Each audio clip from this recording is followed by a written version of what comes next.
Olá, você que está ligado na TVA, a TV da Assembleia Legislativa. É com muito prazer que estamos aqui de novo com mais um Política em Foco, o programa que debate as principais pautas do Parlamento catarinense.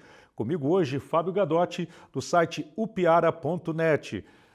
Olá, Fábio, satisfação mais uma vez participar desse programa com você. Oi, Marcelo, obrigado pelo convite. Vai ser um prazer conversar aqui contigo e com o Rodrigo sobre os principais assuntos em pauta, né, os assuntos que são discutidos na Assembleia e que, como eu costumo dizer, fazem a diferença na vida de todos nós. Sem sombra de dúvida. Rodrigo Cardoso, também apresentador da TV BV, com grande alegria, mais uma vez, compartilho. Fazia um tempo já, né, Rodrigo, que desde a última vez que compartilhamos desse espaço, acho que era até num formato um pouco diferente, né? E agora estamos aqui pessoalmente. Satisfação em te receber aqui. Tudo bem, Marcelo? Estou lá para você, olá para o Gadotti, para todo mundo que acompanha o Política em Foco. É sempre importante a gente discutir os temas que reverberam no Parlamento catarinense, porque sim, né? Eles dizem respeito a todos os catarinenses. A atuação dos deputados é extremamente importante. E olha só, nosso primeiro assunto é o seguinte: o deputado estadual Ivan Nates, do Partido Liberal, está finalizando a coleta de assinaturas necessárias para protocolar na Assembleia Legislativa uma proposta de emenda constitucional, uma PEC que trata da proteção ao consumidor em casos de superendividamento. A ideia é atualizar o capítulo da defesa do consumidor da Constituição Estadual, incorporando diretrizes permanentes que assegurem ao cidadão o tratamento adequado diante de situação de inadimplência. Para vocês terem uma ideia dos dados aqui, dados oficiais, segundo dados da FEComércio, em parceria também com a CNC, com a Confederação Nacional do Comércio, né? Em julho deste ano, uma pesquisa mostrou que 28,26% das famílias catarinenses estavam inadimplentes, sendo que dessas, 8% das famílias declaram que não têm condição de pagar as suas dívidas. Bom, Rodrigo, começar com você. De fato, essa situação da inadimplência é sempre uma grande preocupação, né? Porque além de causar sofrimento às famílias, causar dificuldades às famílias também, até às vezes de sobrevivência, também mexe com a economia, né? Além do prejuízo de quem não recebe, essas famílias também acabam não sendo economicamente ativas por muitas vezes, né? Essa iniciativa do deputado de resguardar, de ter ou gerar um tratamento adequado para essas pessoas em situação de inadimplência, quais os pontos principais em que você acredita que ajuda para que essas pessoas superem essa situação? Acho que é muito importante, viu, Marcelo, essa proposta do deputado Ivan Nates, que imagino eu vá recolher até com facilidade as assinaturas necessárias. Por quê? Porque esse projeto ele vai na direção de ajudar essas pessoas. Porque é aquilo, né? Ter dívidas não é exatamente algo ruim, contanto que elas estejam bem administradas, bem colocadas dentro do orçamento doméstico. Quando começa a comprometer muito do orçamento mensal, aí você tem problemas de inadimplência e eventualmente até de superendividamento. E você tocou em dados muito importantes e são corroborados por outras fontes que mostram que realmente a inadimplência no Brasil nunca esteve tão alta. E isso é reflexo, sim, de uma conjuntura econômica complicada, desfavorável para muita gente, para muitos setores da economia, mas ao mesmo tempo é também um descontrole orçamentário de muita gente. E isso o projeto do deputado Ivan Nates vai atacar, porque ele vai oferecer um atendimento mais humanizado, até vamos dizer assim, para que a pessoa que está numa situação de superendividamento saia disso quanto antes, reorganize a casa, coloque um freio de arrumação, não é, Gadotti? Acho que é importante isso, porque com essa ajuda a pessoa volta a ser adimplente, consequentemente volta ao comércio e volta a consumir. Né? Verdade. E Gadotti, entre a proposta, ou algumas das propostas que fazem parte dessa PEC, né, ou desse anteprojeto, aí dessa anteproposta, né, do deputado Ivan Nates, diz o seguinte, que além da questão do crédito responsável, tem a questão também, por exemplo, da educação financeira. Então, atinge os dois lados da moeda, né? O crédito responsável, que faz com que essas empresas, que muitas empresas não empurrem crédito a todo custo no consumidor, sabendo que daqui a pouco esse consumidor pode não ter condição de pagar, ou seja, tem que ter garantias maiores para isso. E além disso também a questão da educação financeira, para as pessoas saberem de que forma, se elas precisam fazer um financiamento, precisam contrair uma dívida para fazer alguma aquisição, o que é muito comum e é normal, como bem o Rodrigo falou, faz parte do processo, né, desde que a pessoa não endivide, não comprometa demais a sua renda. Mas enfim, a ideia toda ela causa assim, ela gera uma segurança maior também, tanto para o comércio quanto para o consumidor, né? Perfeito. Esse assunto tem muitas camadas, né? O Rodrigo já começou a falar de algumas. E a educação financeira, eu acho que é uma das principais. Eu começaria abordando esse assunto sobre esse aspecto. Vocês lembram, o telespectador com certeza lembra também, que em 2023, de 2023 a 2024, o governo federal lançou o programa Desenrola, que era justamente constatando que o nível de endividamento estava alto, e a inadimplência estava alto, criou um programa interessante para permitir que as pessoas conseguissem saldar as dívidas e, enfim, voltar a consumir, porque isso é bom para a economia também, o Rodrigo enfatizou isso, você também. Só que o que aconteceu? As pessoas se inscreveram, resolveram a dívida, só que logo depois o nível de inadimplência subiu de novo. O que faltou? A educação financeira. Né? É lógico que a gente tem que considerar diversos níveis aí de orçamento familiar e, né, peculiaridades, e, enfim, né, tem camadas, né, que realmente faixas da população que ganham menos, enfim. Mas o que faltou é a educação financeira. E esse é um dos aspectos interessantes do projeto. Né? Tem que ter educação financeira. Outra coisa que o deputado destaca, e que é importante também, que eu considero importante, o projeto considera o assunto como uma política de Estado, né? Que tem que ser permanente. Exato. Né? Não de governo. E não de governo. Né? Tem que ser permanente, porque isso, que esse nível de inadimplência esteja sempre no nível aceitável. Nunca vai ser muito baixo, né? Mas que seja no nível aceitável, que as pessoas consigam saldar aquelas despesas chamadas do mínimo existencial, que inclusive o projeto cita. Precisa ter essa garantia, né? Exato. Inclusive, a negociação, a gente até pode entrar nessa discussão, né? A negociação tem que preservar esse mínimo existencial. O que é isso? As despesas básicas. É pelo menos aquele 30%, não é, de orçamento que você precisa ter, né, para garantir exatamente esse mínimo, que você pague aquilo que é básico. E dali para frente você vai atuar com responsabilidade, com educação. Inclusive é um tema, né, Guedes, concordo plenamente contigo, e é um tema que ele poderia inclusive estar de maneira transversal desde cedo na escola, não é? Desde cedo na escola, de maneira transversal, tudo voltando para que a pessoa, desde a mais tenra idade, tenha as noções necessárias para, quando chegar à idade adulta, ser um consumidor responsável, ser um consumidor cuidadoso com o seu próprio orçamento.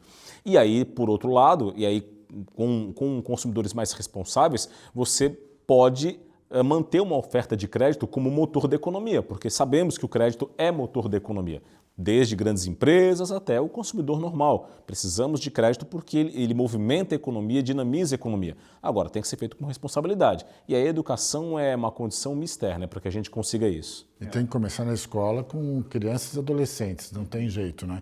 Eu vi hoje, inclusive, uma matéria na TV falando de uma gincana de uma escola do Nordeste que trata exclusivamente sobre gincana, sobre educação financeira, justamente para premiar case, enfim, trabalhos nesse sentido.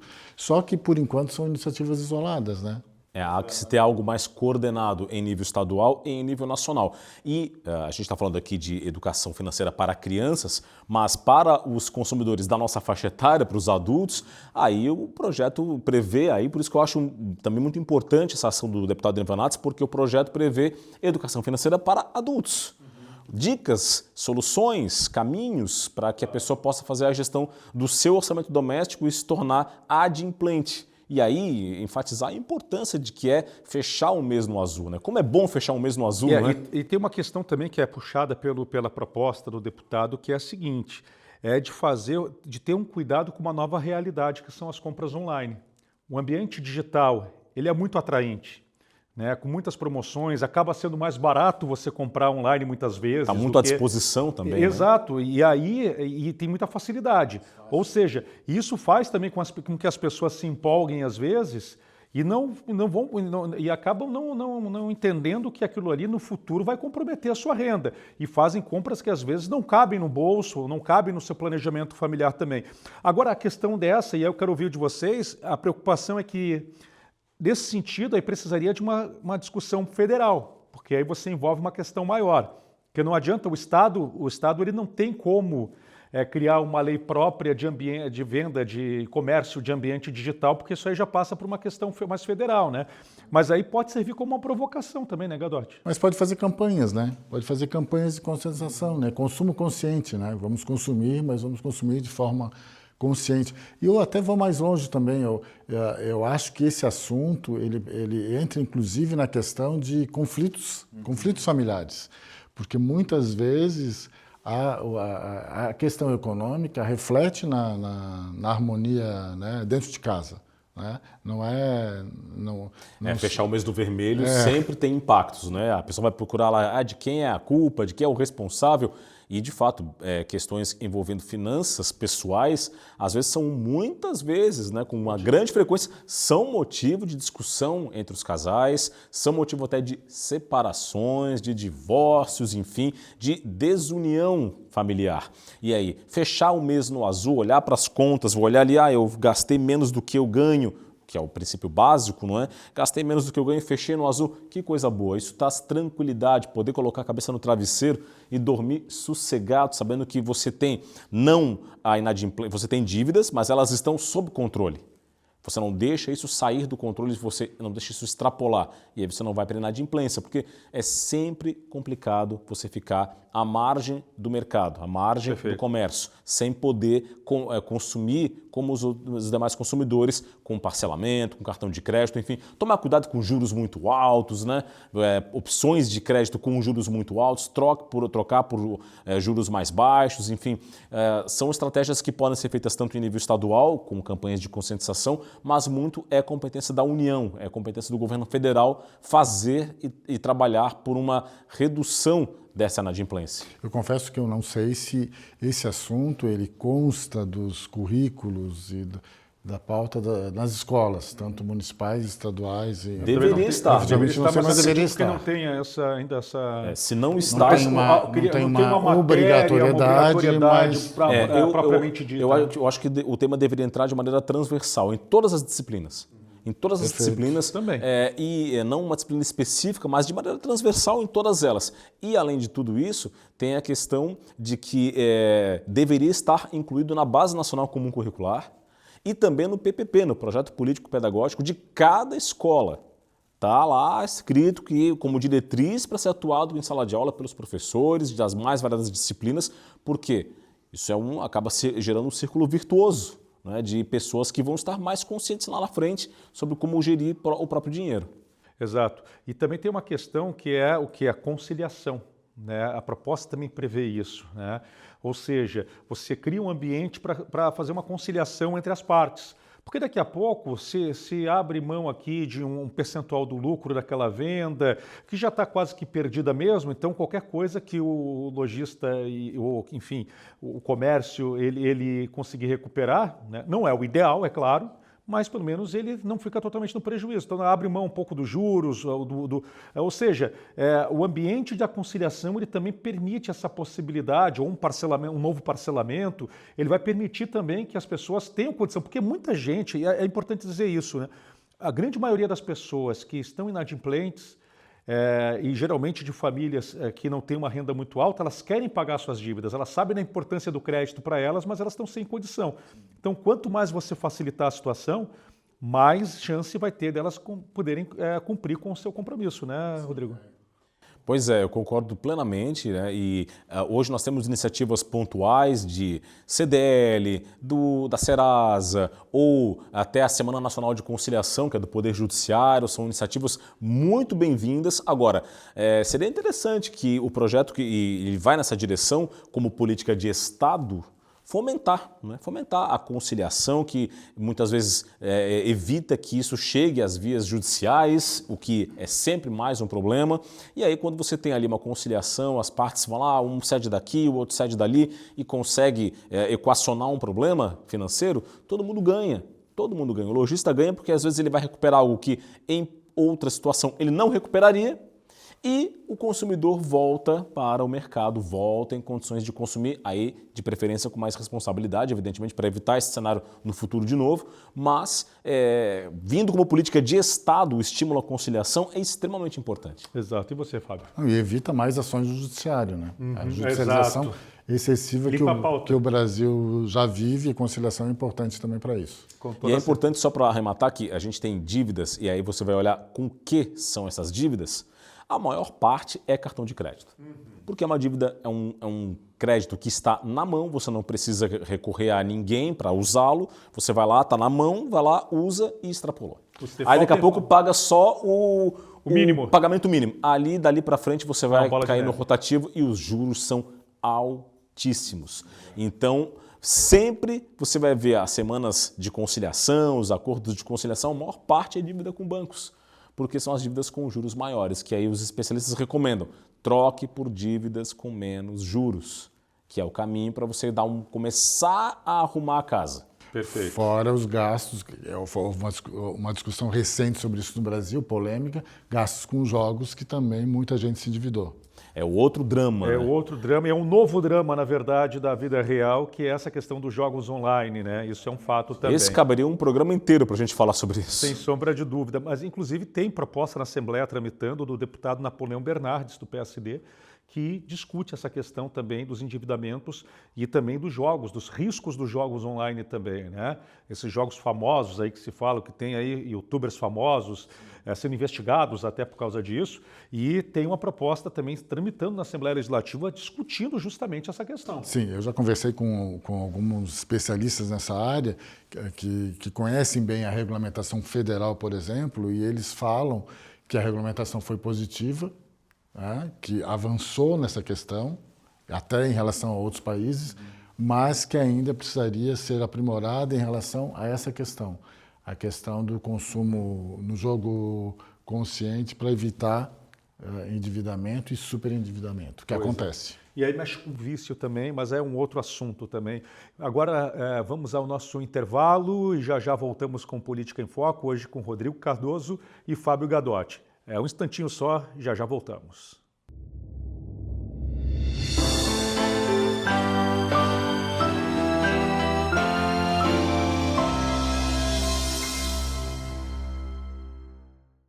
Estamos de volta, programa Política em Foco, trazendo para vocês os principais debates aqui da Assembleia Legislativa. Hoje comigo Fábio Gadotti, do site upiara.net, e também Rodrigo Cardoso, da TV BV. Bom, agora vamos seguindo com a pauta, vamos para o segundo assunto do programa de hoje e vamos falar de prevenção e combate à violência política de gênero em Santa Catarina. Entre várias propostas que passaram a tramitar na Assembleia, uma delas chama a atenção pela relevância social e política também. É o projeto de lei de autoria da deputada Ana Paula da Silva Paulinha, do Podemos. A matéria institui o Dia Estadual de Prevenção e Combate à Violência Política de Gênero, a ser celebrado anualmente em 22 de novembro, caso a proposta seja aprovada. Bom, a proposta dela surge em um contexto de crescente debate sobre os obstáculos enfrentados por mulheres na vida pública e política. A violência política de gênero vai além de ataques pessoais, englobando práticas que buscam limitar, intimidar ou silenciar a participação feminina em espaços de poder e também de decisão.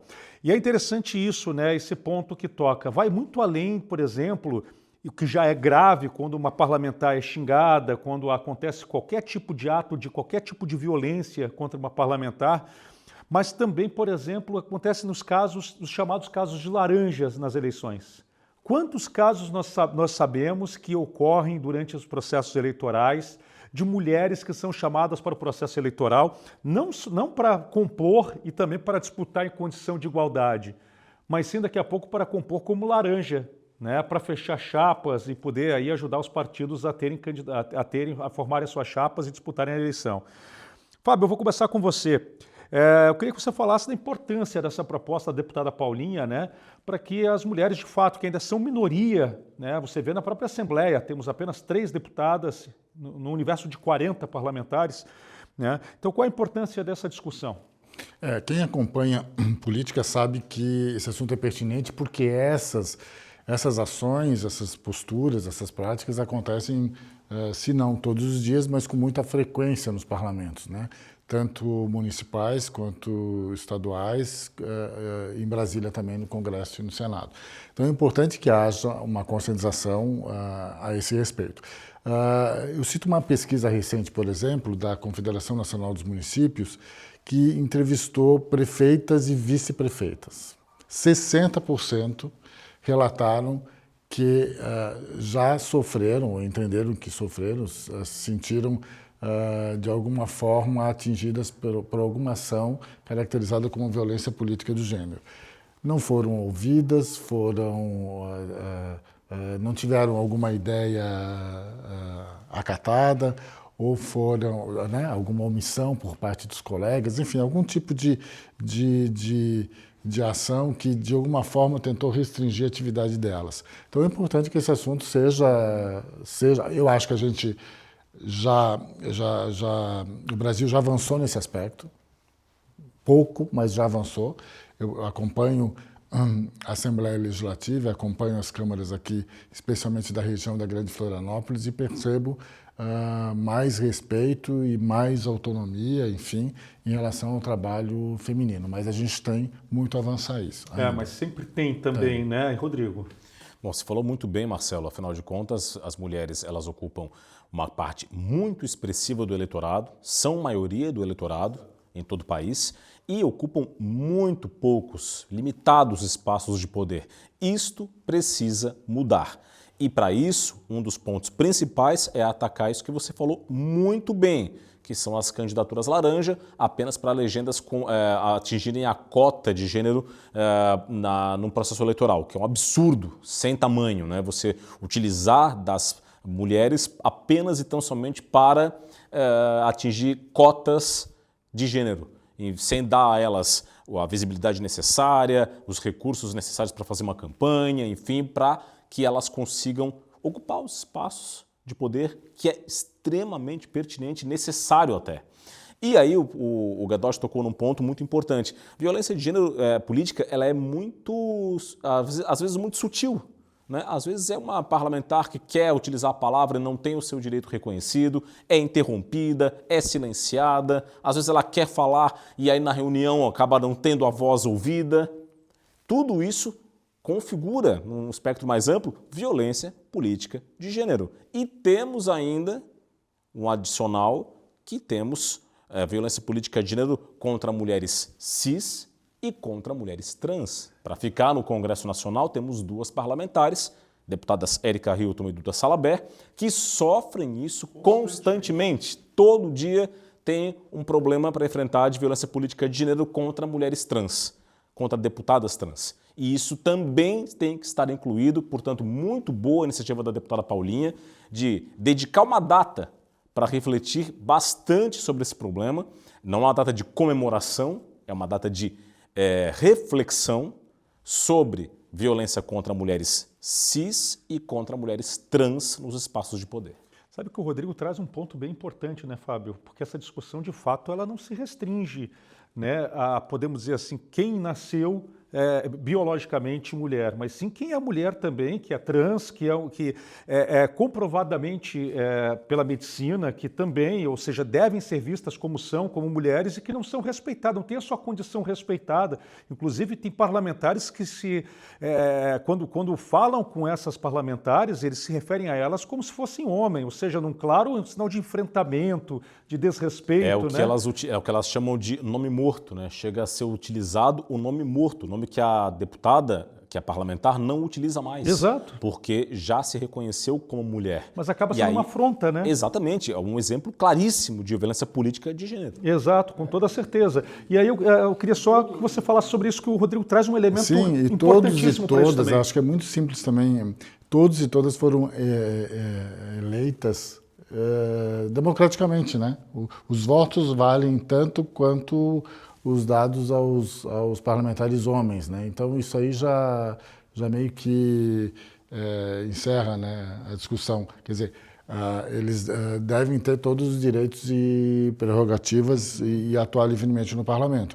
Vocês falaram sobre as cotas e eu acho que é uma discussão até mais ampla, né, de incentivo à participação na mulher da política, porque as cotas elas só existem, na minha avaliação, porque ainda falta um incentivo, um estímulo, e aí é uma crítica aos partidos, um alerta aos partidos, enfim, à sociedade como um todo, para que elas participem do processo eleitoral. E nessa pesquisa que eu citei antes, tem um dado interessante, quer dizer, 60% admitem ter sofrido algum tipo de violência política de gênero, mas desses 60%, 50% querem continuar na política, ou seja, querem continuar com esse projeto. O que é muito saudável, né? Ou seja, acreditam na importância legal, da né? atuação que vem tendo. Exato, mesmo tendo essa dificuldade no dia a dia, não querem desistir. Que é maior do que é enfrentada pelos homens, com certeza elas não querem desistir. Sem sombra de dúvida. Agora é interessante que tem gente que pergunta, né? Mas por que criar isso, né? E aí acho que a resposta também está dentro da proposta da deputada Paulinha. Porque quando você cria um dia especial para discutir isso, para se lembrar disso, você dá visibilidade a algo que às vezes as pessoas naturalizam. Ah, tem a violência contra a mulher, tem ali o maus tratos, às vezes tem uma confusão, ali tem uma discussão, e as pessoas às vezes confundem discussão com um passar de limite, ou seja, com uma agressão, aí pensam que é discussão e tem limite, e tem diferença entre discussão política e que deve ter, né, de uma agressão, que tem. de uma agressão, né? Agora, isso também é importante, né? A visibilidade que se dá ao tema. Com certeza. Ter uma data específica é importante porque você reconhece a importância daquele tema a ponto de dedicar um dia do ano para este tema.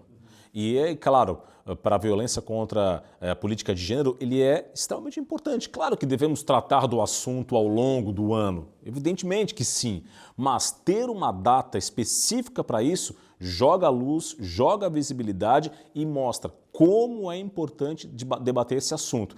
E o Gadachi falou daqui das cotas, realmente é um recado direto para os partidos políticos, porque eles são a base do sistema político brasileiro, ele está alicerçado nos partidos.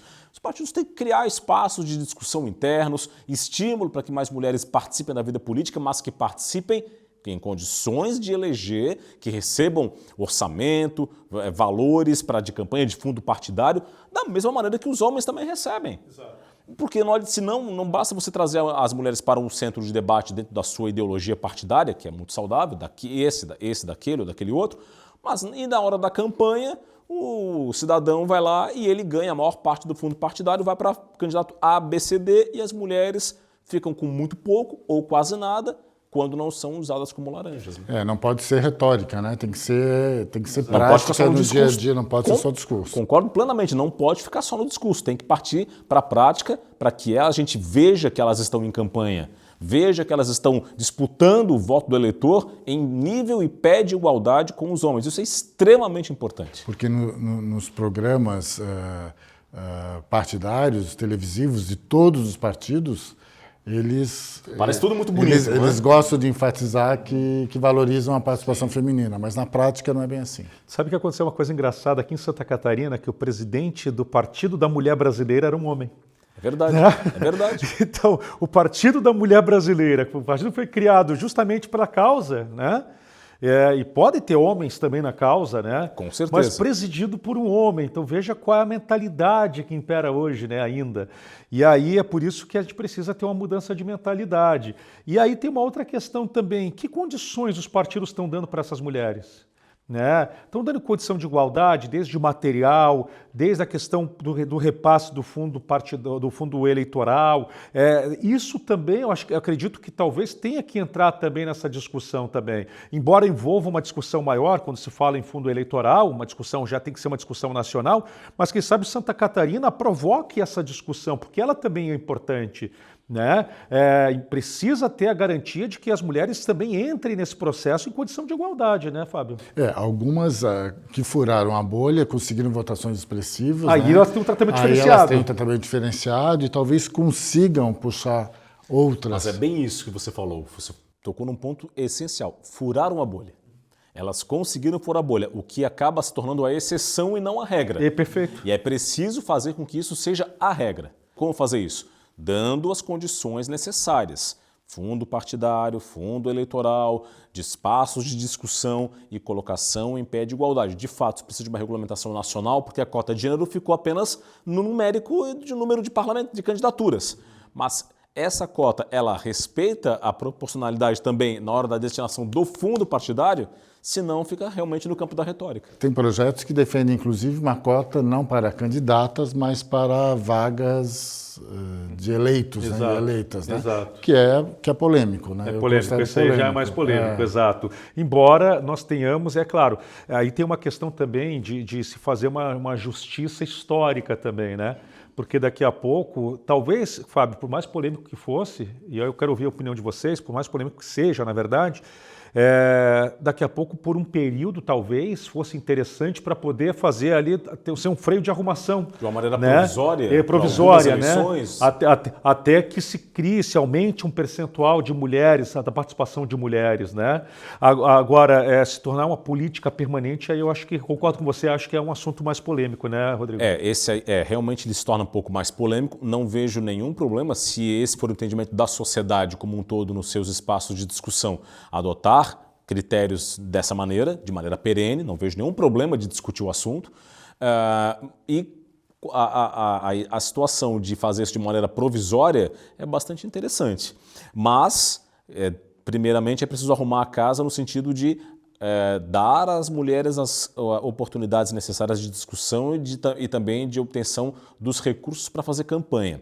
Caso contrário, você vai criar essa situação de colocá-las nos espaços de poder para daqui a 2 eleições tudo voltar a estaca zero. Então, por isso que eu também não é polêmica essa questão de tornar isso de uma forma perene, mas é um assunto que é bem interessante de ser discutido. Não vejo com olhos ruins uma colocação de igualdade de assentos nos espaços de poder de maneira perene, não. Até eu vou deixar uma sugestão aqui, está encerrando o programa, vou deixar uma sugestão para a produção, porque esse é um tema importante, mas as mulheres que também têm que discutir esse assunto, né? Então, por um dos próximos programas, tem mulher, sempre tem participação de feminina aqui, né? E que elas possam também dar a sua opinião sobre esse assunto que envolve as mulheres, né? E que é importante também para se discutir, até porque esse debate é amplo, o projeto segue, mas não só pelo projeto, porque o debate em si, ele é muito amplo e merece ser discutido à exaustão. É verdade, não estamos no nosso lugar de fala, exato, não é? Mas é importante discutir, né? E claro, como você falou do Partido da Mulher Brasileira que tinha um presidente homem, nada contra, nenhum problema. Ele não está no lugar de fala dele, mas você não precisa ser mulher necessariamente para defender essas causas. Mas no caso ali podia ser uma mulher presidente. É verdade, com certeza, seria bem mais adequado. Mas é aquela coisa, nós estamos aqui, não estamos no nosso lugar de fala, nós somos mulheres, exato, mas reconhecemos e valorizamos e achamos essencial e importante esse tema, sim. E não somos mulheres, estamos aqui com essa mesma perspectiva de apoiar causas importantes. É claro, as mulheres têm que ter o seu lugar de fala cada vez mais valorizado e respeitado. Isso aí, Fábio. Uma pitadinha no final ali também. Não, é isso aí. Eu acho que há consenso aqui que elas precisam ser mais valorizadas, que a defesa da participação feminina na política não pode ficar só na retórica, no discurso, ela tem que ser prática no dia a dia partidário e nos campos de decisão, né? No poder. Elas têm que ser ouvidas. Isso não pode ser retórica. Eu acho que a gente já avançou nisso, mas tem um caminho longo aí a ser percorrido. Sem sombra de dúvida. Gente, eu quero agradecer primeiramente a vocês também, né, por terem vindo aqui, por participar desse programa. Com certeza trouxeram aqui as suas análises, engrandeceram com toda certeza o programa. Rodrigo Cardoso, da TV BV, prazer enorme ter recebido você aqui. Muito obrigado e até um próximo encontro. Obrigado, Marcelo. Obrigado, Gadotti. Sempre à disposição para conversar sobre os assuntos da sociedade. Fábio Gadotti também, do Piara.net. Prazer enorme também. Obrigado, Marcelo, pelo convite. Prazer conversar contigo de novo, Rodrigo, e conversar com vocês aí do outro lado da tela. Até a próxima. E a você, sempre o nosso muito obrigado pela sua audiência. Compartilhe também, vai lá também no YouTube, compartilhe o link desse programa aí para que mais pessoas acompanhem as pautas do Parlamento Catarinense. Deixo meu abraço, agradeço e até o nosso próximo encontro.